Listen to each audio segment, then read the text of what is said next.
International മാച്ചസും IPL ഒക്കെ നടക്കുമ്പോൾ ഒരു കാര്യം ശ്രദ്ധിച്ചിട്ടുണ്ടോ? ഇംഗ്ലീഷ് മീഡിയത്തിൽ ഒന്നും തന്നെ പഠിച്ചിട്ടില്ലാത്ത നമ്മുടെ കളിക്കാരൊക്കെ കോൺഫിഡന്റ് ആയി ഫ്ലുവന്റ് ആയി ഇംഗ്ലീഷ് ഇന്റർവ്യൂസിൽ സംസാരിക്കുന്നു. കോൺഫിഡന്റ് ആണെന്ന് മാത്രമല്ല, നല്ല clear, structured and to the point ആയിട്ടാണ് അവർ സംസാരിക്കുക.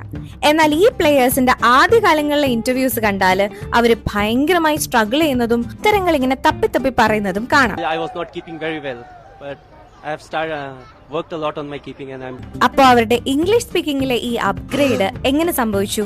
വല്ല സോഫ്റ്റ്വെയർ അപ്ഡേറ്റും ആണോ? അങ്ങനെയാണെങ്കിൽ ഇത്രയും വർഷം ഇംഗ്ലീഷ് പഠിക്കാൻ നോക്കിയ നമുക്ക് എന്താ ഇംഗ്ലീഷിൽ ഈ അപ്ഗ്രേഡ് കിട്ടാത്തത്? ഗ്രാമർ ഒക്കെ കുറെ കാലമായി പഠിക്കുന്നു, പക്ഷെ ആരെങ്കിലും എന്തെങ്കിലും ചോദ്യം ഇംഗ്ലീഷിൽ ചോദിച്ചാൽ സിസ്റ്റം എറർ. അതിന് ക്രിക്കറ്റ് കളിക്കാർക്കും സെലിബ്രിറ്റീസിനും ഒക്കെ ലക്ഷക്കണക്കിന് രൂപ ശമ്പളം വാങ്ങുന്ന മീഡിയ ട്രെയിനേഴ്സും ലാംഗ്വേജ് ട്രെയിനേഴ്സും ഒക്കെ ഉണ്ട്. നമുക്കതൊന്നും ഇല്ലല്ലോ എന്നാണോ മനസ്സിൽ? അതിന് ഈ പ്രൊഫഷണൽ ട്രെയിനേഴ്സ് ഒക്കെ ഇവിടെ ചെയ്യുന്നത് മാജിക് ഒന്നുമല്ല. അവർ ഈ ക്രിക്കറ്റ് കളിക്കാരെ കൊണ്ടൊക്കെ ഫോളോ ചെയ്യിപ്പിക്കുന്ന ഒരു പാറ്റേൺ ഉണ്ട്. ഇംഗ്ലീഷിൽ ഫ്ലുവന്റ് ആവാൻ വേണ്ടി ഇവര് പ്രാക്ടീസ് ചെയ്യുന്ന ഈ സിമ്പിൾ ഫ്രെയിം വർക്ക് നമ്മളെ പോലെയുള്ള സാധാരണക്കാർക്കും ചെയ്യാവുന്നതേ ഉള്ളൂ. ഇതിനെ ബ്രേക്ക് ഡൗൺ ചെയ്യുവാണ് നമ്മൾ ഇന്നത്തെ വീഡിയോയിൽ. വെൽക്കം ടു ദി ചാനൽ നാടൻ English. Use of simple English over complex sentences. അപ്പൊ ആദ്യത്തെ പോയിന്റ് എന്ന് പറയുന്നത്, ഈ പ്ലേയേഴ്സ് എല്ലാം തന്നെ അറ്റ്ലീസ്റ്റ് തുടക്കകാലങ്ങളിൽ കോംപ്ലെക്സ് ആയ വേർഡ്സും ഫ്രേസസും ഒക്കെ പാടെ ഉപേക്ഷിക്കുന്നവരാണ്. സിമ്പിൾ വേർഡ്സ് പ്ലസ് ഷോർട്ട് ആയിട്ടുള്ള സെന്റൻസസ്, ഇതാണ് അവരുടെ motto. For example, we played well, credit goes to the team, we will give our best.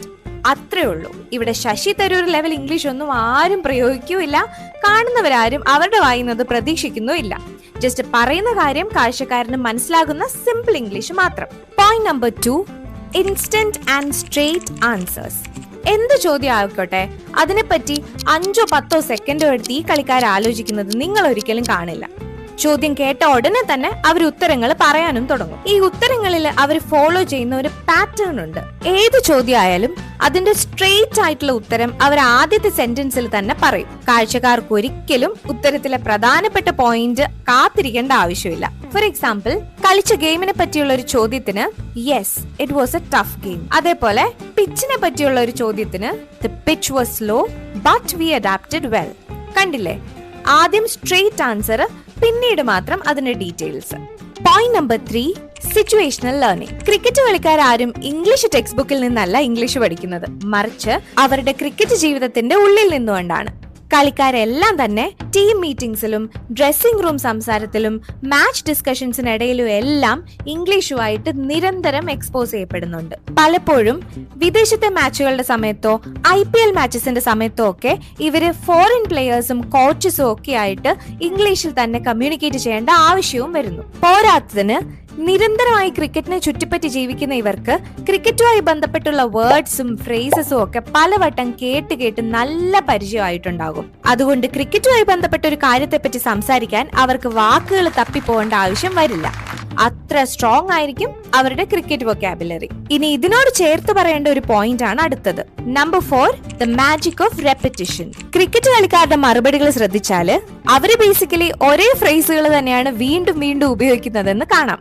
For example, credit goes to the team. We gave our 100%. We will come back stronger. കൂടുതലും ഒരേ തരത്തിലുള്ള ചോദ്യങ്ങളായിരിക്കും ഇന്റർവ്യൂസിനൊക്കെ ഇവർക്ക് നേരെ വരുന്നത്. അതുകൊണ്ട് തന്നെ ഒരേപോലത്തെ ഉത്തരങ്ങളും അവർ വീണ്ടും വീണ്ടും പറയുന്നത് കേൾക്കാം. ഫലമോ, അടുത്ത തവണ ചോദ്യം കേൾക്കുമ്പോൾ അവർക്ക് മാരക കോൺഫിഡൻസ് ആയിരിക്കും ഉത്തരം പറയാൻ. അടുത്തൊരു പ്രധാനപ്പെട്ട പോയിന്റ് ആണ് point number 5, simple tenses only. ക്രിക്കറ്റേഴ്സിന്റെ സംസാരത്തിൽ നമ്മൾ പ്രധാനമായിട്ടും സിമ്പിൾ ടെൻസ് ആയിരിക്കും കാണുക. സിമ്പിൾ ടെൻസ് എന്ന് പറഞ്ഞാല് ആക്ഷൻസിനെ ഫാക്ട്സ് ആയോ ഹാബിറ്റ്സ് ആയോ കാണിക്കുന്ന കോംപ്ലെക്സ് സ്ട്രക്ചറുകൾ ഒന്നുമില്ലാത്ത ടെൻസസ് ആണ്. ഈ പെർഫെക്റ്റ് ടെൻസസ് പോലത്തെ കോംപ്ലിക്കേറ്റഡ് ആയിട്ടുള്ള ടെൻസുകൾ ഉപയോഗിക്കാതെ simple past, simple present and simple future ആണ് ഇവർ കൂടുതലായും പറയുക. ഫോർ എക്സാമ്പിൾ, സിമ്പിൾ പാസ്റ്റിന് ഒരു ഉദാഹരണമാണ് he try to score a century. We played well yesterday. ഇവിടെ we had played well എന്നൊന്നും പറയേണ്ട കാര്യമില്ല. സിമ്പിൾ പ്രസന്റോ, we practice every morning. He gives good instructions. ഇവിടെ he has been giving good instructions എന്നൊന്നും പറയേണ്ട ആവശ്യമില്ല. സിമ്പിൾ ഫ്യൂച്ചറോ, we will give our best. he will not bowl tomorrow. ഇനി പറയാൻ പോകുന്നത് ഇവർ യൂസ് ചെയ്യുന്ന കുറച്ച് അഡ്വാൻസ്ഡ് ട്രിക്കുകളാണ്. Number 6, passive voice trick. ഒരു കാര്യത്തെ പറ്റി സംസാരിക്കുമ്പോൾ പറയുന്ന നമ്മളിൽ നിന്നും ഇമ്മീഡിയറ്റ്ലി കേൾവിക്കാരുടെ ശ്രദ്ധ പറയുന്ന കാര്യത്തിലേക്ക് വഴിതിരിച്ചു വിടാൻ ഇവർ പാസീവ് വോയിസ് ഉപയോഗിക്കും. മാത്രമല്ല, നമ്മൾ പറയുന്ന കാര്യത്തെ കുറച്ചുകൂടി ഹംബിളായി എളിമ നിറഞ്ഞതാക്കാനും ഇതിന് കഴിയും. എങ്ങനെയാന്നല്ലേ? ഐ ഹിറ്റ് ദ വിന്നിംഗ് ഷോട്ടിന് പകരം the winning shot was hit perfectly. അതുപോലെ ഐ പ്ലാൻഡ് ആ ബാറ്റിംഗ് ലൈനപ്പിന് പകരം the batting lineup was planned carefully. ഇവിടെ നമ്മളെ സ്വയം സെൻറ്റർ ചെയ്യാതെ ആ ചെയ്ത ആക്ഷനും ചില സെന്റൻസുകളിൽ ടീമിനും പ്രാധാന്യം കൊടുക്കാൻ ഈ പാസീവ് വോയിസ് സഹായിച്ചത് കണ്ടോ. ഇനി നമ്പർ 7 ആണ് ദ ലിങ്കിങ് വേർഡ് ട്രിക്ക്. വേർഡ്സിനെയും ഫ്രേസസുകളെയും നാച്ചുറലായി യോജിപ്പിക്കാൻ ഉപയോഗിക്കുന്ന വാക്കുകളാണ് ലിങ്കിങ് വേർഡ്സ്. ക്രിക്കറ്റേഴ്സ് ഇത്തരത്തിലൊരു കൂട്ടം ലിങ്കിങ് വേർഡ്സ് പഠിച്ചു വെക്കുന്നുണ്ട്.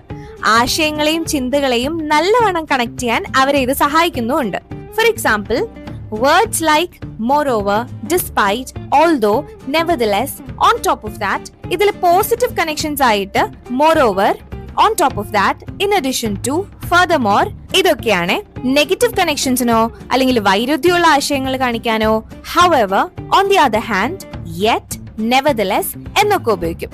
റിസൾട്ടുകൾ കാണിക്കാൻ ഉപയോഗിക്കുന്നത് therefore, as a result, thus, hence ഇതൊക്കെയാണ്. ഇനി the last point, the LSDR framework. നമ്മൾ ഇത്രയും നേരം നോക്കിയ കാര്യങ്ങളെല്ലാം ചേർത്ത് വെച്ചാൽ നമുക്ക് കിട്ടുന്ന ഒരു ഫ്രെയിംവർക്ക് ആണ് ഇത്. L for listening, ടീംമേറ്റ്സും കോച്ചസും ജനറലായി ക്രിക്കറ്റ് കോൺവെർസേഷൻസും ഒക്കെ കേൾക്കുന്നത്.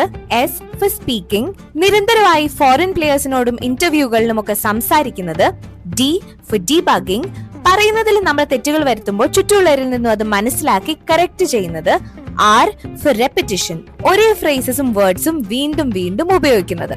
ക്രിക്കറ്റ് കളിക്കാർക്ക് ലക്ഷങ്ങൾ ഫീസ് വാങ്ങുന്ന ലാംഗ്വേജ് ട്രെയിനേഴ്സ് ഒക്കെ കാണുമായിരിക്കും. പക്ഷെ ഈ ട്രെയിനേഴ്സ് ചെയ്യുന്ന കാര്യങ്ങൾ നമുക്ക് ഫ്രീ ആയി നമ്മുടെ ജീവിതത്തിലും ചെയ്യാവുന്നതേ ഉള്ളൂ.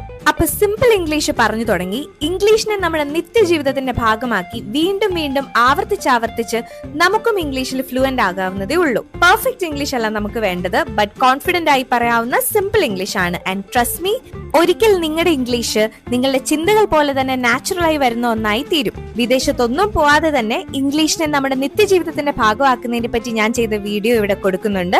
അപ്പോ അവിടെ വെച്ച് കാണാം.